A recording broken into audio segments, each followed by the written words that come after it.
Inilah kota di Jawa Barat yang tenang, sejuk, dan kaya akan sejarah leluhur. Di balik keindahan alamnya, tersimpan banyak situs budaya yang menyimpan cerita masa lalu yang belum banyak terungkap. Salah satunya di tempat ini, di mana alam dan legenda berpadu dalam balutan kisah misterius. Inilah Situ Lengkong, danau keramat yang dikelilingi hutan hijau dan penuh misteri. Airnya tenang, tapi konon menyimpan kekuatan spiritual yang dipercaya turun-temurun. Danau ini bukan hanya kaya akan nilai budaya dan spiritual, tapi juga menyimpan jejak peninggalan era kolonial Belanda. Pada masa pendudukan Belanda, wilayah sekitar Situ Lengkong dimanfaatkan oleh pemerintah Hindia Belanda sebagai area konservasi sekaligus lokasi pengawasan. Bahkan struktur penataan alam di sekitarnya menyimpan gaya kolonial yang kental. Kini, Situ Lengkong menjadi saksi bisu bagaimana masa penjajahan pernah singgah dan berdampingan dengan legenda dan budaya lokal. Situ Lengkong menyimpan kisah yang tidak hanya sakral, tapi juga penuh aura misteri. Konon di dasar danau yang tenang itu bersemayam seekor naga gaib penjaga spiritual Situ Lengkong yang telah ada sejak zaman Kerajaan Panjalu.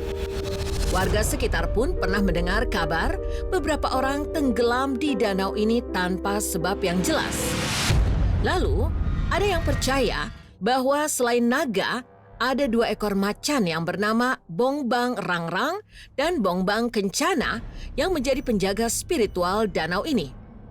Konon katanya, kedua macan tersebut bukan hewan biasa, melainkan makhluk gaib utusan leluhur Kerajaan Panjalu yang menjaga kesucian dan keseimbangan alam di sekitar Situ Lengkong.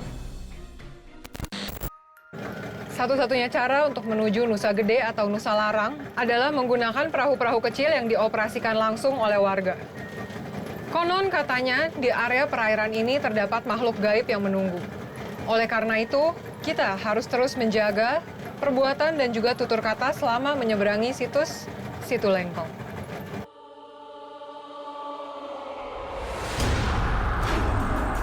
Konon katanya dahulu siapa saja diperbolehkan untuk menyeberangi Situ Lengkong untuk pergi ke Nusa Gede.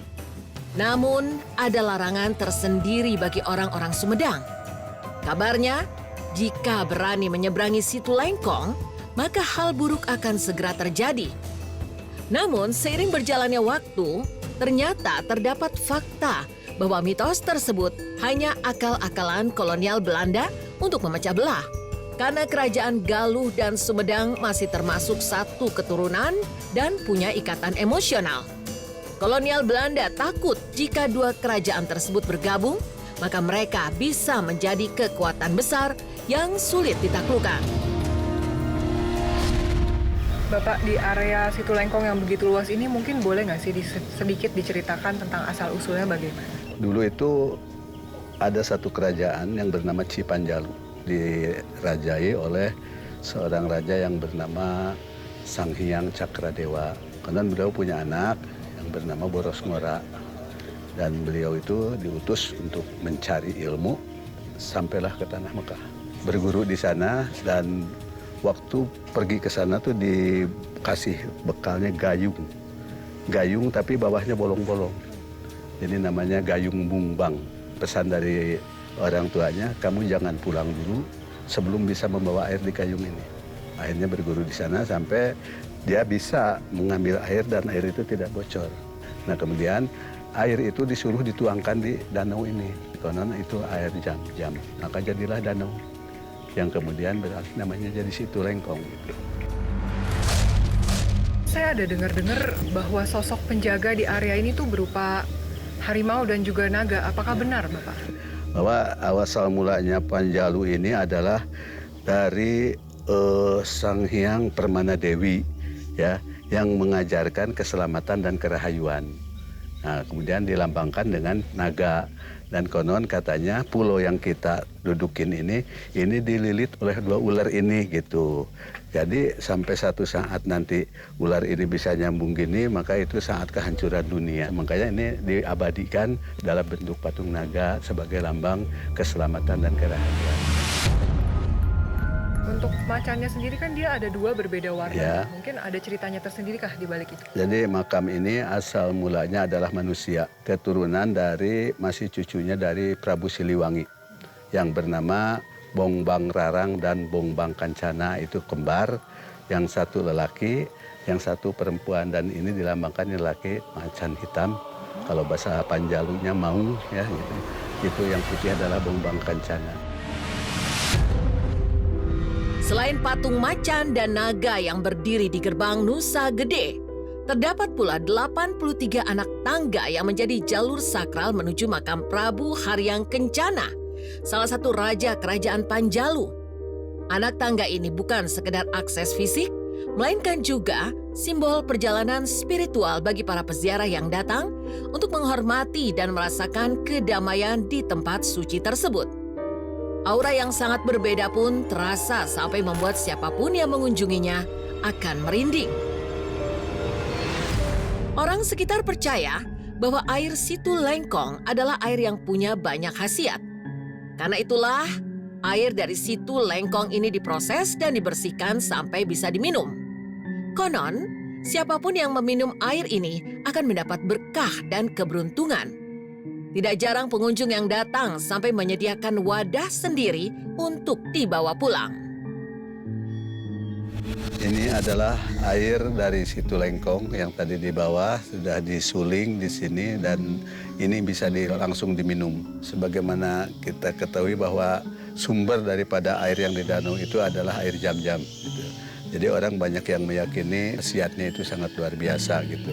Pak, mungkin boleh kita coba kali ya? Boleh, silahkan dicoba, bisa diminum. Itu sudah tersedia alat-alat untuk minumnya.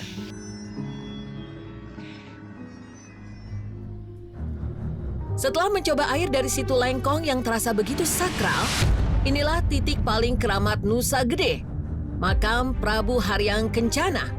Sosok raja besar kerajaan Panjalu ini diyakini masih memiliki pengaruh spiritual yang kuat. Tempat tersebut selalu menjadi tujuan wisatawan saat berziarah di Nusa Gede. Bapak, apakah benar ini makam dari Haryang Kancana yang banyak dikunjungi oleh para peziarah? Betul, bahwa Haryang Kencana ini adalah putranya dari Boros Ngora itu sendiri. Dan putranya sebetulnya ada 2, Haryang Kancana dan Haryang Kuning.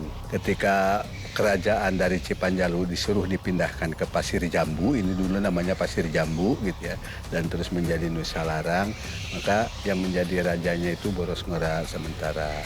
Kemudian Boros Ngora itu sendiri, karena beliau mau pergi, sehingga kerajaan diserahkan kepada anaknya yang bernama Haryang Kancana gitu. Dan beliau meneruskan pemerintahannya sampai turun-temurun, dan terakhir Panjalu itu menjadi kabupaten. Di Nusa Gede, ada satu fenomena unik yang hingga kini masih menjadi teka-teki. Ada kawanan kelelawar yang selalu hinggap di tempat yang sama, malam demi malam. Meski sempat pergi, entah mengapa mereka selalu kembali ke titik itu. Seolah tempat tersebut memiliki daya tarik yang tak terlihat. Kayu yang menjadi tempat hinggap kelelawar ini pun tak luput dari perhatian warga sekitar. Konon, kayu itu dipercaya membawa keberkahan, sehingga sering diambil dan dibawa pulang. Selain makam ini, apakah ada situs lain di... Ada, namanya sebuah kerajaan di sini, kemudian ada tempat-tempat khusus untuk pelantikan yang disebut sekarang prasasti, ada di belakang sini, merupakan tempat pelantikan para pejabat-pejabat kerajaan.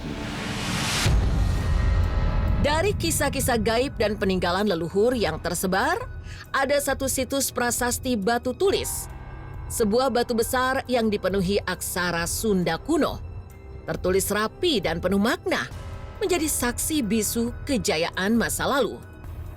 Batu tulis ini dibuat sekitar 15-20 tahun yang lalu oleh kepala desa di daerah Situ Lengkong.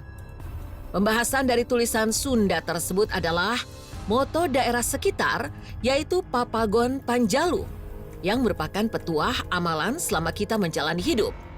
Tempat ini juga sering dikunjungi peziarah untuk memanjatkan doa. Salah satu peninggalan jejak sejarah Kerajaan Panjalu yang punya banyak cerita yang panjang adalah benda pusaka.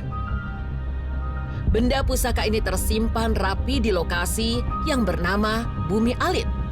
Jaraknya hanya sekitar 500 meter dari kawasan Situ Lengkong. Bumi Alit mempunyai arti rumah kecil, di mana benda-benda pusaka peninggalan Raja Borosngora ada di sini. Benda-benda pusaka tersebut adalah pedang, cis, dwisula, kujang, dan masih banyak lagi. Tidak lupa terdapat batu di sudut ruangan yang diyakini tempat berdoa dari Raja Borosngora. Dari tenangnya air Situ Lengkong hingga sakralnya Pulau Nusa Gede dan pusaka-pusaka yang tersimpan di Bumi Alit, semua menjadi satu rangkaian cerita yang tak terpisahkan. Warisan leluhur serta mitos yang ada ini bukan hanya bagian dari sejarah Panjalu, tapi juga cermin dari keyakinan, spiritualitas, dan kekuatan budaya yang masih hidup hingga kini. Semakin banyak kisah misterius yang menarik untuk dibahas dan diungkap secara langsung, semuanya akan hadir hanya di Untold Story. Ragam kisah di balik nama Pantai Pasetran Gondomayit. Di ujung selatan Blitar, Jawa Timur, tersembunyi sebuah pantai yang namanya mengundang rasa ingin tahu, sekaligus membuat bulu kuduk berdiri. Pantai itu dikenal dengan nama Pasetran Gondomayit.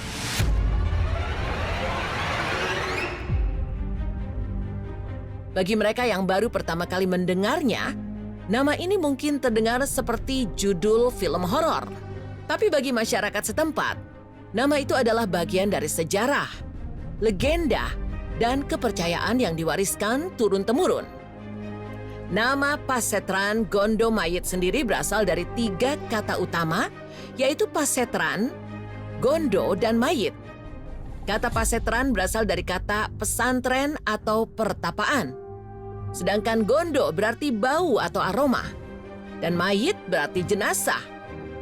Bila digabung, maknanya menjadi petapaan jenazah berbau harum atau tempat semedi dengan aroma jenazah.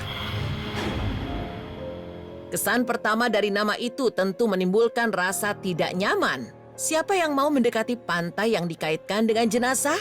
Tapi justru disitulah daya tariknya. Nama ini muncul bukan tanpa sebab, melainkan dari cerita lama yang masih sering diceritakan oleh para sesepuh desa sekitar. Konon katanya, bertahun-tahun silam, ada seorang pertapa yang melakukan semedi di atas tebing karang yang menghadap langsung ke lautan lepas. Ia bukan orang sembarangan. Banyak yang meyakini ia memiliki ilmu spiritual tinggi dan sedang mencari pencerahan. Ia tinggal di sana selama berhari-hari tanpa makanan, hanya berdiam dan bermeditasi menghadapkan wajahnya ke laut selatan. Hingga pada suatu hari, tubuhnya ditemukan tak bernyawa dalam posisi duduk bersila, dengan mata terpejam seperti sedang tidur. Tapi yang mengejutkan, jasadnya tidak menebarkan bau busuk seperti lazimnya jenazah. Sebaliknya dari tubuhnya, tercium wangi bunga yang kuat, bunga melati, kenanga, dan cempaka putih. Aroma itu menyebar di sekitar tebing, bertahan hingga beberapa hari setelah ia dimakamkan. Dari sanalah nama Gondomayit muncul. Pasetran Gondomayit kemudian dikenal sebagai tempat semedi dan tirakat bagi orang-orang tertentu. Meski tidak ada bangunan permanen, area di sekitar pantai dianggap sakral. Setiap tahun, terutama menjelang malam-malam tertentu, seperti Jumat Kliwon atau malam 1 Suro, sejumlah orang datang dengan membawa sesaji berupa bunga 7 rupa, dupa, dan air dari mata air tertentu. Mereka tidak ramai-ramai, bahkan sebagian besar datang diam-diam. duduk bersila di atas batu karang, memejamkan mata, dan membiarkan angin laut memeluk tubuh mereka. Mereka percaya tempat ini menyimpan energi besar yang bisa memberi petunjuk, penguatan batin. Bahkan bagi yang niatnya menyimpang, bisa dijadikan tempat mencari pesugihan atau ilmu kekebalan. Namun, masyarakat sekitar selalu mengingatkan tempat ini bukan untuk main-main. Datang dengan niat tidak baik hanya akan membawa celaka.